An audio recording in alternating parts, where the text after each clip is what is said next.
मदरसा जदीद कारी तालीमी स्कीम के तहत काम करने वाले उत्तर प्रदेश के असातिज़ा के लिए 50 करोड़ 89 लाख रुपए बकाया तनख्वाह की अदायगी के तहत जारी किए गए हैं।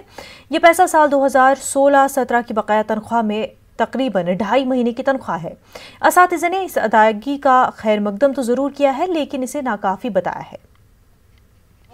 लगभग 1.5 महीने पुरानी ये जंतर मंतर की तस्वीरें हैं, जिसमें उत्तर प्रदेश के असातिज़ा अपनी बकाया सैलरी की मांग को लेकर दिल्ली पहुंचे थे। अब इन टीचरों के 4 साल के बकाया में से 2.5 महीने की सैलरी जारी की गई है। मरकजी फरोग इंसानी वसाइल की जानिब से साल 2016-17 के 6 महीने की सैलरी का बाकी बचा रुपया जारी किया गया है। इससे पहले लगभग 62 करोड़ रुपए जारी किए गए थे, लेकिन अब 50 करोड़ 89 लाख जारी किए गए हैं। मदरसा टीचरों की जानिब से सरकार के कदम का खैर मकदम किया जा रहा है, लेकिन टीचर्स इस बकाया सैलरी की अदायगी को नाकाफी बता रहे हैं। से मुझे सूचना मिली है कि 2.5 महीने का केंद्रांश मदरसा आधुनिकीकरण शिक्षकों को प्रदान किया गया है, लेकिन यह ऊंट के मुंह में जीरा डालने के समान है। इसलिए प्रधानमंत्री जी से बारंबार अनुरोध है कि हम लोगों का अन्य बकाया केंद्रांश जल्द से जल्द प्रदान करने की कृपा की जाए। 4 साल के बकाया वेतन में 2.5 महीने का वेतन दिया है केंद्र सरकार ने, इसका धन्यवाद है, लेकिन इससे ना हम लोगों का कोई भी भला नहीं होगा। इसलिए केंद्र सरकार से अनुरोध है कि वो हमारा ज्यादा से ज्यादा पैसा जारी करे, जिससे कि हम लोगों का कुछ भला हो सके, हमारा कुछ कर्जा उतर सके। और हमारी न्यूज 18 की उर्दू की टीम जो हम लोगों का हमेशा साथ देती है, न्यूज चैनल दिल्ली में और लखनऊ में सब कहीं जो है हम लोगों की आवाज़ बुलंद करती है, पर यह पर्याप्त मात्रा में पैसा नहीं है। हम लोग ये 1.5 महीने का, 1 महीने का, 5 दिन का, 10 दिन का पैसा आता है, खर्च हो जाता है, और हम ये बकाये में पैसा दे देते हैं, तो हम लोग क्या खाएं पिएं, इसलिए हमारे परिवार कहाँ से जिएं। इसलिए सरकार से हम अनुरोध कर रहे हैं, गुजारिश कर रहे हैं, विनती कर रहे हैं, प्रार्थना कर रहे हैं, अपील कर रहे हैं कि कम से कम 1 साल का हम लोगों को बजट दिया जाए। हालांकि पिछले महीने ही वजारत मरकजी फरोग इंसानी वसाइल से मदरसा टीचर स्कीम को मरकजी अक़लियती उमूर वजारत को ट्रांसफर कर दिया गया है, लेकिन बड़ा सवाल बना हुआ था कि आखिर बकाया पैसा कौन जारी करेगा। ऐसे में मरकजी फरोग इंसानी वसाइल की जानिब से जारी किया गया पैसा थोड़ी राहत जरूर देगा, लेकिन टीचर्स का कहना है कि इस पैसे से वो अपना कर्ज भी अदा नहीं कर पाएंगे, इसलिए लगभग 1 साल का पैसा फौरन जारी होना चाहिए। जो हमारे काम करने वाले लोग हैं, मैं उनका तहे दिल से धन्यवाद करता हूं, जिनकी काविशों की वजह से मदरसा आधुनिकीकरण शिक्षकों को मानदेय मिला है और इस लॉकडाउन में राहत मिली है। मैं इसके लिए माननीय प्रधानमंत्री महोदय, माननीय गृह मंत्री महोदय, माननीय शिक्षा मंत्री महोदय और अल्पसंख्यक कल्याण उत्तर प्रदेश के कैबिनेट मंत्री माननीय नंद कुमार नंदी जी का भी धन्यवाद देता हूँ। साल 1998 में शुरू हुई स्कीम के फंडिंग तर्ज को साल 2018-19 में बदल दिया गया। पहले मरकज 100% फंडिंग करता था, लेकिन अब पहाड़ी रियासतों में 90% और मैदानी रियासतों में 60% फंडिंग का नज़्म है। ऐसे में उत्तर प्रदेश सरकार को 2018-19 से 40% भुगतान करना है, जो किया जा रहा है, लेकिन मरकज का पैसा पहले की तरह अब भी रुका हुआ है। यही वजह है कि जारी किए गए पैसों को ऊंट के मुंह में जीरा कहा जा रहा है। न्यूज़ 18 उर्दू के लिए दिल्ली से खुर्रम शहजाद की रिपोर्ट। अयोध्या को आलमी शनाख्त दिलाने के लिए योगी हुकूमत ने बड़े मंसूबे का ऐलान किया है। योगी हुकूमत का कहना है कि अयोध्या को वेटिकन सिटी और मक्का मुकर्रमा की तर्ज पर तौसी दी जाएगी। योगी हुकूमत के तर्जुमान सिद्धार्थ नाथ सिंह का कहना है कि जिस तरह वेटिकन सिटी और मक्का में पूरी दुनिया से बड़ी तादाद में अकीदतमंद जमा होते हैं, उसी तरह अयोध्या की भी तौसी करने का मंसूबा बनाया जा रहा है, ताकि सयाहों और अकीदतमंदों को रागिब किया जा सके। सिद्धार्थ सिंह की इलाहाबाद आमद पर पार्टी कारकुनान ने उनका पुरजोश खैर मकदम किया और बिहार में एनडीए की जीत का जश्न मनाया। तो हम लोग किसी लेवल से नहीं है, इंटरनेशनल लेवल पे मैं कोई उदाहरण नहीं कहता, सबके धर्म एक अपने होते हैं, वो आस्था का होता है। मगर वेटिकन के बारे में बहुत कहा जाता है, मक्का मदीना के बारे में कहा जाता है। उन दोनों जगह में जो एक पर्यटन का फुटफॉल जो कहते हैं, लोगों का आना जाना जो रहता है, वो बहुत अधिक मानते हैं। मेरा ये मानना है उससे कहीं अधिक अयोध्या में होएगा, क्योंकि उसको हम लोग एक इंटरनेशनल लेवल पे उसका जो पूरा का पूरा जो एक ढांचा है, उसके कार्यक्रम है, उसको हम लोग तैयार कर रहे हैं। मथुरा की शाही ईदगाह पर कृष्ण जन्मभूमि होने का दावा इलाहाबाद हाईकोर्ट में पहुंच गया है। इलाहाबाद हाईकोर्ट में अर्जी दाखिल करके मथुरा की शाही ईदगाह को हिंदुओं को सौंपने की दरख्वास्त की गई है। अर्जी में अदालत से यह भी दरख्वास्त की गई है कि जन्माष्टमी के मौके पर या हफ्ते के किसी भी दिन ईदगाह के अंदर हिंदुओं को पूजा करने की इजाजत दी जाए। सुप्रीम कोर्ट के वकील महक महेश्वरी की तरफ से दाखिल अर्जी में दावा किया गया है कि मथुरा की शाही ईदगाह कृष्ण जन्म स्थान को मुनहदम करके बनाई गई थी। अर्जी में अदालत से दरख्वास्त की गई है कि वो अपनी निगरानी में ईदगाह के नीचे खुदाई करे ताकि लोगों को हकाइक का पता चल सके।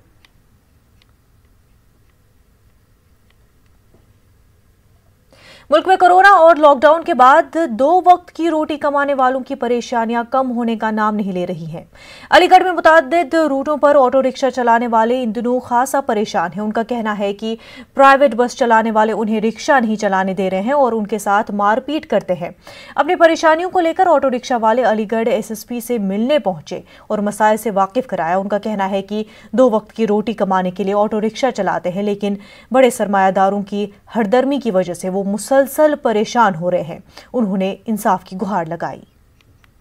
ये है कि इनको बीच में रोक रोक के इनसे जो है हटाया जा रहा है, इन्हें वहाँ से चालान हो रहे हैं, इनके उल्टे सीधे इनको बंद किया जा रहा है, डंडों से मारा जा रहा है। कई गाड़ियाँ सीज कर दी हैं, जबकि इनके पास सरकारी परमिट है और लाइसेंस है के चलाने का। कौन लोग करते हैं? ये बस वाले यूनियन वाले करा रहे हैं और इनके साथ पुलिस वाले पुलिस वालों के साथ मिलकर इनका काम हो रहा है। अब क्या रणनीति बनाई जा रही है? हम रणनीति अब बनाएंगे। अब रणनीति जा रहे हैं यहाँ से हताश हो गए, लखनऊ तक की रणनीति हम इनके साथ हैं। टेम्पो रोजाना पकड़ लेते हैं। अब जो मानो लॉकडाउन में 4 महीने चला नहीं पाए, अब चला रहे हैं, धंधा नया उठ रहा है तो वो भी हम लोगों को चलाने नहीं दे रहे। रोजाना मारपीट करते हैं, गाड़ियाँ बंद करवा देते हैं। हम अपने बच्चों को कैसे पालें? यही बस वाले हैं, इनका नाम तो घर में जानता नहीं हूँ, और जगह पकड़ लेते हैं और हम बहुत परेशान है सर। कोरोना और लॉकडाउन के दौरान बाजारों से रौनक खत्म हो गई थी, लेकिन अब ये रौनक वापस लौट आई है। कानपुर के नवीन मार्केट की रौनक भी बहाल हो गई है। बाजार में भीड़ दिखाई दे रही है, लोग बाजार का रुख कर रहे हैं। इसका जायजा लिया हमारे नुमाइंदे संदीप सविता ने। और लॉकडाउन के बाद जिस तरह से त्योहारों पर पाबंदियां रहीं, मार्केट बंद रहीं और उसका असर लोगों पर हुआ, जिस तरह से पाबंदियां रहीं, अब दिवाली के मौके पर मार्केट खोली गई हैं। आप देख सकते हैं किस तरह से मार्केट में लोग तो नज़र आ रहे हैं और दुकानें भी लगी हुई हैं, क्योंकि कई महीने बाद इस तरह की बाज़ार अब जो है दिखाई दे रही हैं, जहां पर भीड़ हो रही है, लेकिन सोशल डिस्टेंसिंग का लोग पालन कर रहे हैं, मास्क का पालन कर रहे हैं। हम एक बाज़ार में मौजूद हैं, यहाँ पर जिस तरह से भीड़ दिखाई पड़ रही है, लेकिन यहाँ पर ये देखना होगा कि आखिर बाज़ारों में किस तरह के हालात हैं, ये देखना ज़रूरी होगा कि किस तरह का असर है। हमारे साथ एक दुकानदार मौजूद हैं, आइए उनसे बात करते हैं। सर, जिस तरह से बाज़ार कई महीने बाद खुली हैं लॉकडाउन के बाद, उस पर क्या असर दिखाई पड़ रहा है? कुछ असर दिखाई पड़ रहा है? देखिए भाई साहब, सबसे पहली बात हम ये कहेंगे, दिवाली की आप सभी को बहुत बहुत शुभकामनाएँ। जिस हिसाब से दिवाली आई है, खुशियों का त्यौहार है, इस समय आप देखेंगे कि मुस्लिम कितने हैं, बुरखे में कितने लोग दिख रहे हैं। ये सभ्यता कितनी अच्छी, गंगा जमुना तहजीब जो हैगी, ये कितना अच्छा लगा कि आप जिधर देखेंगे उठाएंगे बुरखे दिख रहे हैं, मुस्लिम लोग दिख रहे हैं, क्योंकि ये त्यौहार हिंदू मुस्लिम सब मनाते हैं। तो हम चाहते हैं कि खुशहाली ऐसी आती रहे। कोरोना का असर क्या आपको लगता है बाज़ारों पर दिखाई दे रहा है, खरीदारी पर दिखाई दे रहा है? क्या लगता है भाई साहब?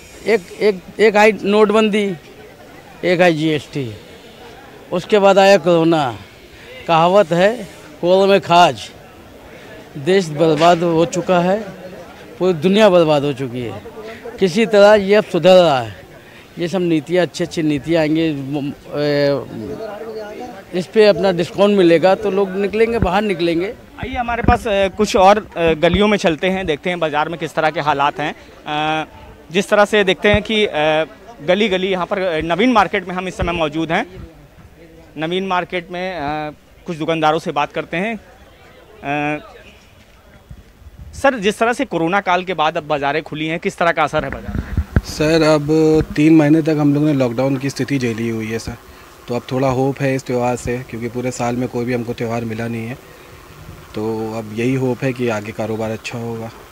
मतलब पहले से तो अब बेहतर है, क्योंकि पहला त्यौहार है, लोग आ रहे हैं, थोड़ी परचेजिंग कर रहे हैं, बस यही है, हम व्यापारी लोग हैं सर, स्थिति इसी तरीके से चलती रहेगी तो सारी चीज़ें नॉर्मल आ जाएंगी।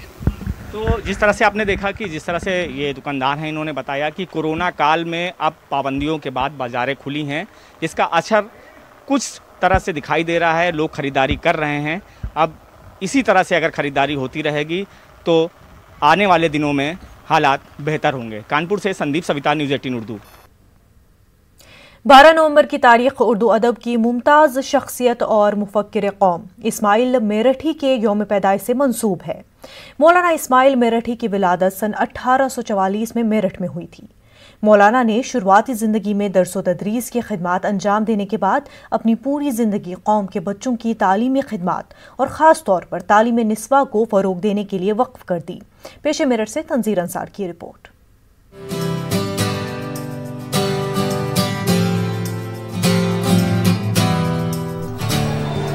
मेरठ शहर की शनाख्त एक तारीखी शहर से ज्यादा उन शख्सियात से मंसूब है जिनकी शोहरत से इस शहर को एक खास पहचान हासिल हुई। इनमें एक नाम मौलाना इस्माइल मेरठी का भी है।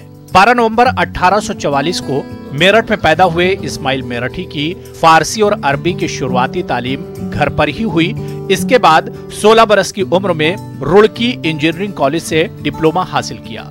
दर्स व तदरीस की खिदमात अंजाम देते हुए मौलाना ने शायरी की शुरुआत नज्म और गजल से की, लेकिन एक शायर के साथ मौलाना मुफक्किर की हैसियत से भी अपनी खिदमात अंजाम देते हुए समाज में इल्म की शमा रोशन कर रहे थे। मौलाना इस्माइल मेरठी हमजहर शख्सियत के मालिक थे। मौलाना एक मुदर्रिस थे, एक शायर थे और मुफक्किर कौम थे।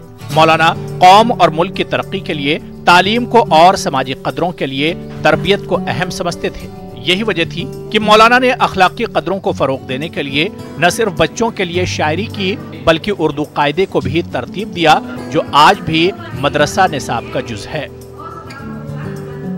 इस्माइल मेरठी तो मेरठ के बहुत ही एक ऐसी चीज़ें है जो बहुत ही कीमती सरमाया रहे हैं, लेकिन अफसोस के साथ मैं ये बात कहूँगी कि मेरठ के शोरा तो मेरठ में रहे, उदबा भी मेरठ में रहे, लेकिन मेरठ में जिस ज़माने में इतने बेहतरीन शोरा और उदबा थे, उस ज़माने मेरठ में इतने अच्छे नाक़दीन नहीं थे।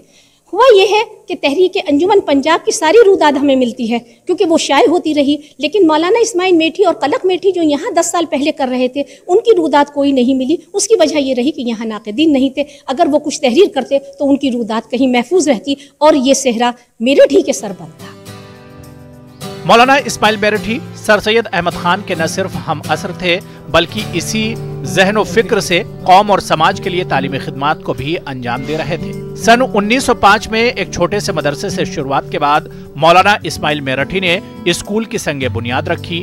खास तौर पर तालीम निस्वा के लिए इनकी कोशिशें आज भी इंटर और डिग्री कॉलेज के शक्ल में मेरठ में तालीम के मैदान में अपने नुमायां किरदार अदा कर रही हैं।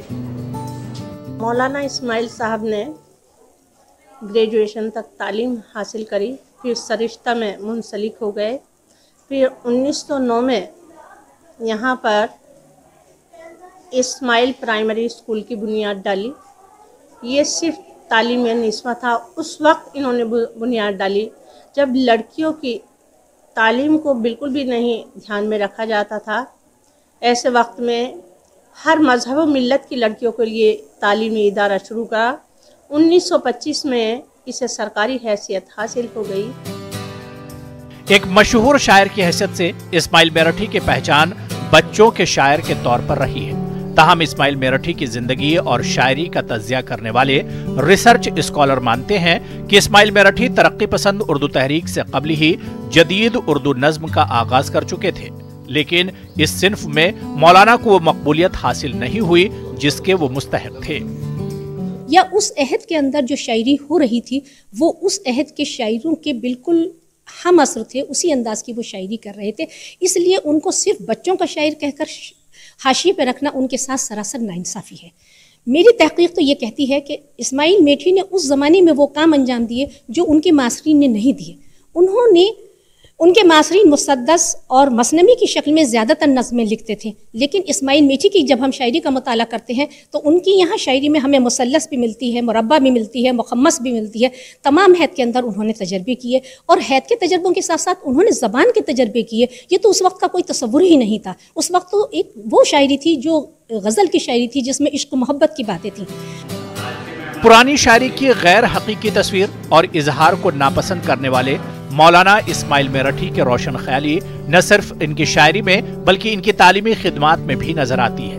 इस्माइल मेरठी को हकीकी खिराज अकीदत यही है कि जदीद तालीम को नई नस्ल तक पहुंचाने के लिए इनके इस मकसद को आगे बढ़ाया जाए।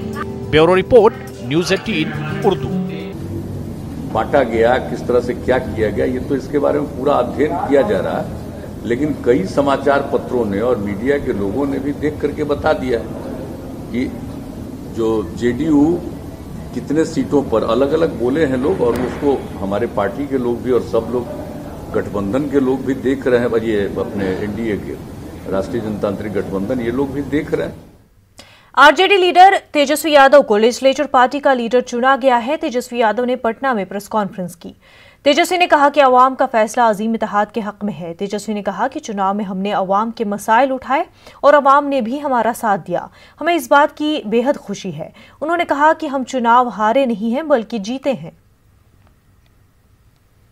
अभी तो हम लोग धन्यवाद यात्रा भी निकालेंगे, क्योंकि हमारा स्पष्ट मानना है कि हम जीते हैं, हम हारे नहीं हैं, हम जीते हैं। पहली बार देश के किसी विपक्ष ने एक एजेंडा सेट किया और ये जो नतीजा आया ये हमारे पक्ष में फैसला है और नतीजा जो उनके पक्ष में। ये जो जनादेश है ये बदलाव का जनादेश है। अगर थोड़ी सी भी अंतरात्मा नैतिकता नीतीश कुमार जी में बची होगी तो ये जो कुर्सी पर बैठने का जो शौक है, जोड़ तोड़ भाग गुना करके जो बैठने का शौक है, कहीं ना कहीं से उनको जनता के इस फैसले का सम्मान करते हुए कुर्सी से हट जाना चाहिए। और कुछ लोग भले ही कुर्सी पर बैठे लेकिन महागठबंधन और हम लोग जनता के दिलों में बैठे हुए हैं। जनता, बिहार की जनता हम लोगों के साथ है। आप एक पोस्टर को आप रिजेक्ट कर देते, एक रिजेक्ट समझ में आता है, 10 रिजेक्ट समझ में आता है, 50 रिजेक्ट समझ में आता है, आप 900 पोस्टर वोट रद्द कर रहे हैं, 700 पोस्टर वोट रद्द कर रहे हैं, 500 पोस्टर वोट रद्द कर रहे हैं। और रद्द हो रही है तो ये चुनाव के उम्मीदवार का जिम्मेवारी तो नहीं है। रद्द किस वजह से किया गया और इतनी बड़ी संख्या में रद्द क्यों हुआ? जब हमारे कैंडिडेट्स ने जब मांगा रिटर्न में आरोप से कि लिखित में दीजिए कि आपने रद्द क्यों किया, आरोप की जिम्मेदारी है कि वो कैंडिडेट्स को सेटिस्फाई करे जो कि हमने आपको गाइडलाइन में बताया। और किससे पूछ करके इलेक्शन कमीशन ने गिनती जो है लास्ट में पोस्टल का किया और रद्द करने का काम किया? पहले क्यों नहीं काउंटिंग कराई गई? किसके दबाव में? अगर जहां भी पोस्टल अगर बाद में काउंट हुए हैं तो हमारी मांग है, क्योंकि 40 दिन तक सील्ड रहता है, रिकॉर्डेड होने चाहिए, वीडियोग्राफी लाइए, वैलिड इनवैलिड बैलेट पेपर्स को सामने रखिए और रिकाउंटिंग कराया जाए। ये हमारे महागठबंधन लोगों की मांग है, उस पर रिकाउंटिंग कराया जाए। हमारी जो हारी 17 वोट से, 12 वोट से, 50 वोट से, 70 वोट से, 100 वोट से, 150 वोट से लगभग 20 सीटों को हराया गया। बिहार असेंबली इंतखाबात में अजीम इत्तेहाद के लिए कांग्रेस कमजोर कड़ी साबित हुई है। उसने 70 सीटों पर अपने उम्मीदवार खड़े किए और 19 में पार्टी को जीत हासिल हुई।